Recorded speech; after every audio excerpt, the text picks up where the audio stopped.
Internet শাটডাউনে জড়িতদের বিরুদ্ধে ব্যবস্থা গ্রহণ করা হবে বলে জানিয়েছেন ডাক, টেলিযোগাযোগ ও তথ্য প্রযুক্তি মন্ত্রণালয়ের উপদেষ্টা নাহিদ ইসলাম। 11ই আগস্ট রবিবার প্রথম দিন সচিবালয়ে এসে সাংবাদিকদের তিনি একথা জানান।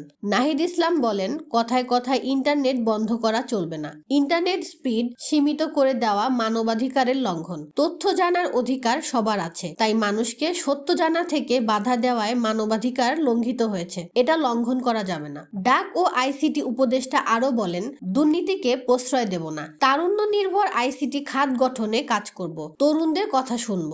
এ সময় তিনি আরো বলেন, সচিবালয়ে আমার প্রথম দিনেই বৈষম্য বিরোধী ছাত্র আন্দোলনের সময় সারা দেশে ইন্টারনেট বন্ধ ও ডিজিটাল ক্র্যাকডাউনের পেছনে কারা জড়িত ছিল তাদের বিরুদ্ধে তদন্তের ব্যবস্থা করব। এর আগে গত বৃহস্পতিবার অন্তর্বর্তীকালীন সরকারের উপদেষ্টা হিসেবে শপথ নেন বৈষম্য বিরোধী ছাত্র আন্দোলনের সমন্বয়ক নাহিদ ইসলাম। পরে তাকে ডাক, টেলিযোগাযোগ ও তথ্য প্রযুক্তি মন্ত্রণালয়ের উপদেষ্টা হিসেবে দায়িত্ব দেওয়া হয়।